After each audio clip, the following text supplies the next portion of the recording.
Assalamualaikum warahmatullahi wabarakatuh. Pada kesempatan sore hari ini saya akan mencoba menanggapi beberapa komentar yang ada di salah satu YouTube yang kemarin saya upload di kandangnya Kang Ade yang ada di Cikande, Serang, Banten ya. Ada yang tidak percaya kalau Kang Ade itu membangun atau mengembangkan pesantren itu dari hasil ternak entok ya. Jadi begini teman-teman, yang dialami atau yang dijalani oleh Kang Ade itu sesuatu yang real, pengalaman yang beliau jalani selama melakukan ternak entok ya.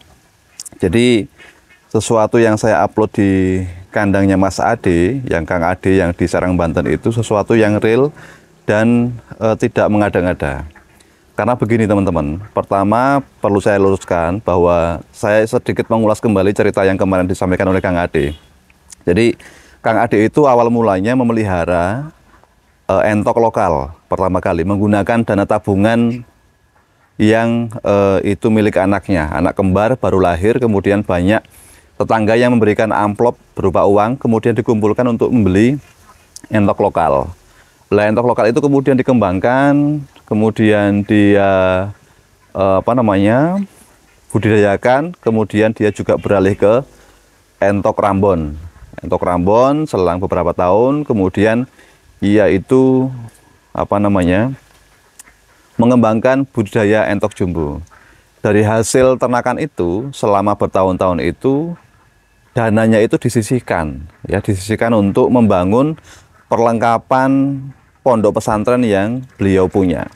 Karena pondok pesantren itu sudah dikembangkan oleh ayahnya, ayah beliau, kemudian beliau tinggal menjalankan atau mengembangkan pondok pesantren yang dia kelola, yang dikelola oleh keluarganya. Salah satunya adalah untuk bangun kamar mandi, untuk bangun tidur tempat tidur santri-santri yang menginap di pondok pesantren itu. Jadi perjalanannya itu panjang. Jadi bukan kemudian dari hasil ternak entok selang beberapa bulan hasilnya dijual untuk kemudian membangun pesantren, tidak. Itu bertahap. Cerita di balik layar itu memang pembangunan pondoknya itu bertahap. Pertama dia membangun kamar ya, kemudian selang beberapa tahun membangun lagi kamar mandi. Intinya beliau itu sudah bertekad bahwa entok peliharaan hasil dari memelihara entok itu selalu dia sisihkan untuk ditabung untuk mengembangkan pesantrennya, karena pesantren yang dia kelola, yang beliau kelola itu lokasinya berada di pedesaan ya, dan beliau pun juga kerjaannya yang namanya di desa ya pekerjaan di desa, tidak kantoran ya, hanya mengelola aset-aset yang ada di desa, tani, ternak, gitu aja.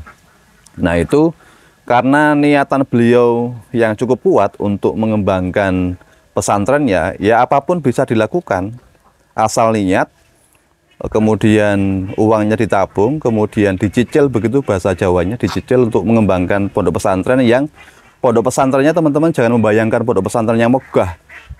Yang penting kalau pondok pesantren di desa itu yang penting ada tempat jamaah untuk jamaah sholat, kemudian ada kamar untuk istirahat santri, dan kemudian ada tempat untuk ngaji, kayak semacam aula.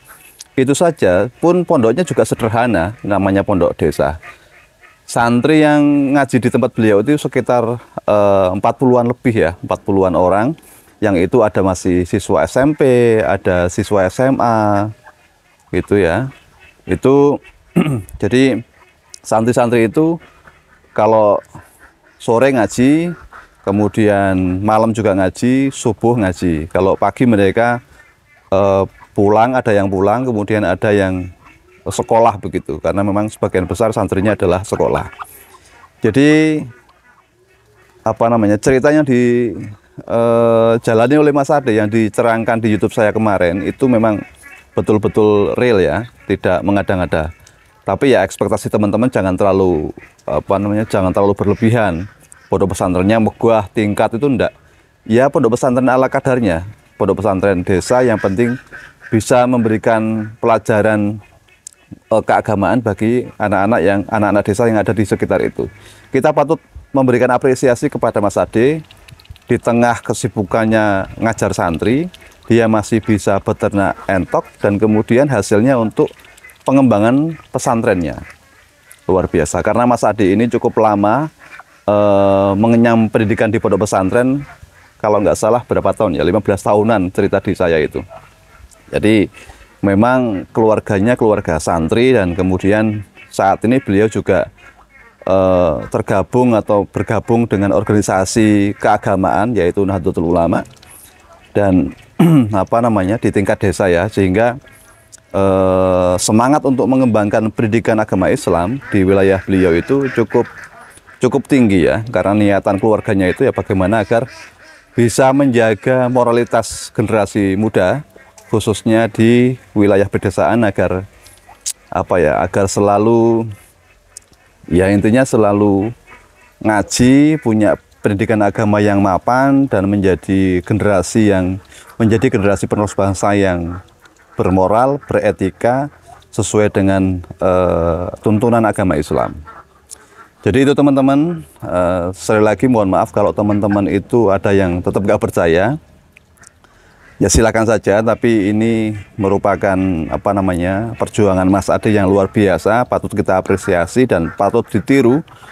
Bagi teman-teman apa namanya teman-teman yang mempunyai pondok pesantren juga bisa ditiru, bisa meniru Mas Adi, di mana pondok pesantren itu juga bisa ditopang dengan usaha budidaya ternak, tidak hanya entok, bisa ayam, bisa sapi, bisa kambing, apapun.